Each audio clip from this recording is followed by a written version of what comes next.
Hey, what's up guys? Danny from Danny Mac's Kitchen. Great to see you as always. Today's presentation is really going to put a smile on my face because I'm going to be making a recipe that I used to make as a kid.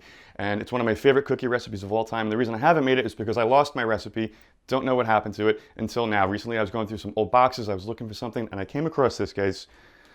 Dan's barbecue book. This is literally a collection of recipes that I used to make when I was like 12, 13, 14 years old, and I was just collecting them when I started this book, and I'm just going through it, and these like all the things I used to make when little Danny was an aspiring chef. And I finally got to the last page and I was like, get out of here. My recipe, guys, for rainbow cookies. My favorite cookies of all time. I know you know what I'm talking about. They're those square cookies that you find in the bakery section of your supermarket. They're in every supermarket. They're red, green, and yellow. I know you know what I'm talking about. I don't have to go on. But guys, we're gonna make these today. They're awesome and it's perfect for the holidays because it makes a great addition to any holiday table. So guys, let's rock it out.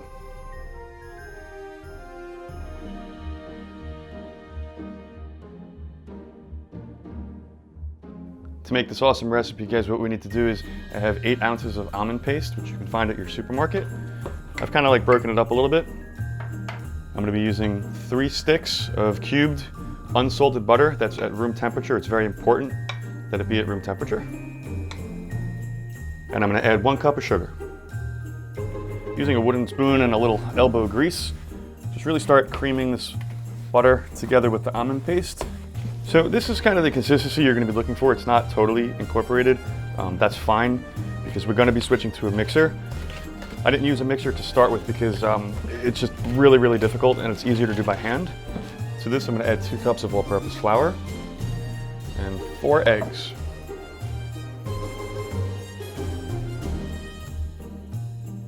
And I'm going to mix over medium speed with my hand mixer.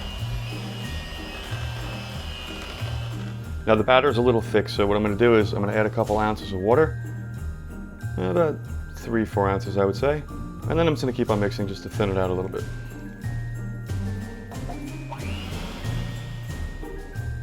Okay guys, let me show you. This is the consistency you're looking for. It's still nice and thick. That's what we are looking for, so don't be afraid. It shouldn't be runny. So what I like to do is I like to use these 8x8 aluminum baking throwaway pans. They're really simple, and once you're done with them, you can just toss them. And I love to coat them with canola oil cooking spray thoroughly, so when we bake, it'll pull away from the sides when we're done. If you don't want to use this spray, you can always cut out a little parchment paper, throw it on the bottom, and that'll be fine too. So I'm going to take 1/3 of our batter and place it in the first pan. This is going to be the yellow portion of our cookie. As you can see, it's yellow. And, you know, it's still pretty thick, but I'm just going to spread it out a little bit. Doesn't have to be perfect because as this bakes, the butter's going to melt and it's really going to even itself out. So in a separate bowl, I'm going to add another 1/3 into that bowl, and I'm going to give it some food coloring. What do we have here? I have some red food coloring. This will be fun. Just a couple drops.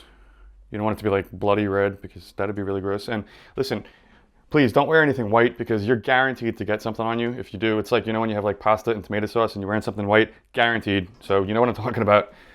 So we're pretty incorporated, guys. And you know what this actually looks like? I don't know if you saw the special on TV, but that pink slime that they use with like McDonald's and stuff.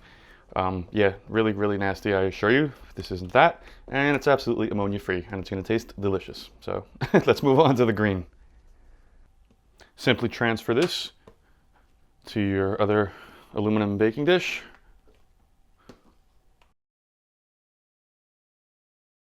And for the last 1/3, we're gonna make it nice and green. A couple drops of green food coloring and mix that in just like you did with the red. Right into the baking dish. All you need to do now is bake this at 375 degrees for 10 to 12 minutes. Okay guys, I just took this out of the oven. It was like 12 to 14 minutes. Ovens vary, but the way you can tell that it's done is by taking a knife or a toothpick, putting it right into the middle and pulling it out. And if it comes out clean, as so, then you're done. So please check it accordingly. Now, for some reason, this one with the red food coloring kind of baked kind of weird, and I guess like the batter shifted to one side.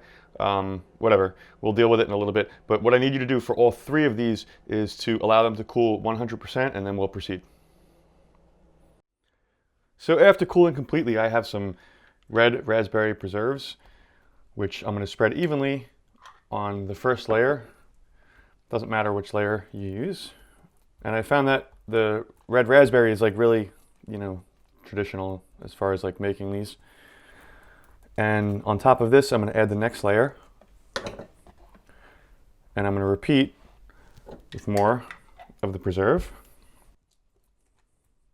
Now that's nice and even. So let's put on this last layer, this poor layer. I don't know what happened to it. It's just a lot thicker on one side and a lot thinner on one side, but I'm not even going to deal with it now.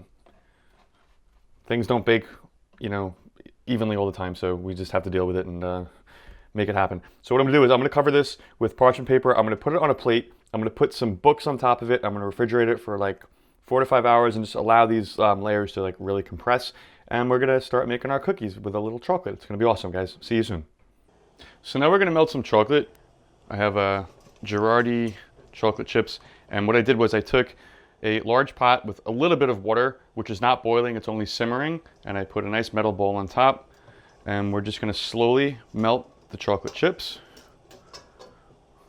Take about 2-3 minutes, and then we're going to coat our cookies with this. It's going to be awesome. While our chocolate's slowly melting, I'm going to cut off the edges because I want this to be a perfect square. So I'm going to set that aside. I'm not going to throw it away because I'm absolutely going to eat it. But for presentation purposes, I want it to be a perfect square. So I'm just going to cut that like that.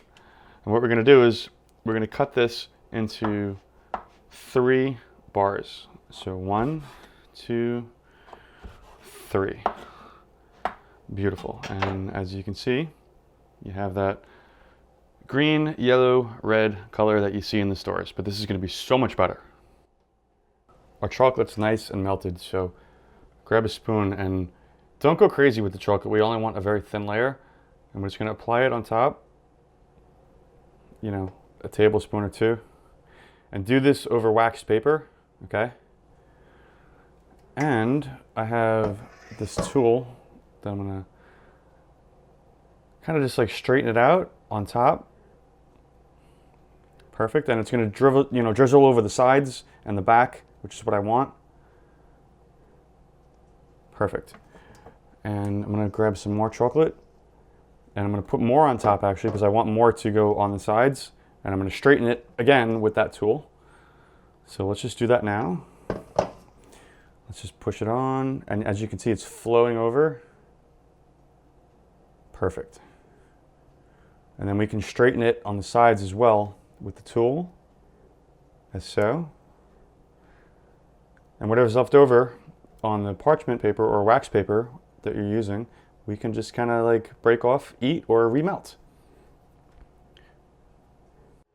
Okay guys, we're just going to pop this in the fridge for about 10 minutes, allow the chocolate to set, and we can slice and serve. It's going to be awesome.